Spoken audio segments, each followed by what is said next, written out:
In this video, I'm gonna show you how to solve Instagram mention problem. So if you have any problem with the add to story, this video is gonna help you.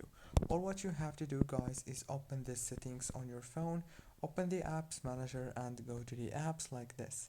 And then go to the Instagram app from here, click on the force stop and go to the storage, click on clear cache, go back, click on the power usage details, click on the app launch and then disable all those options and enable them again.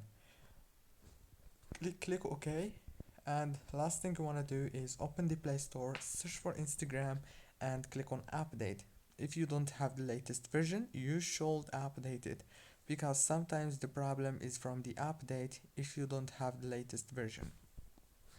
Don't forget to like and subscribe, and thank you for watching this tutorial until the very end. See you later.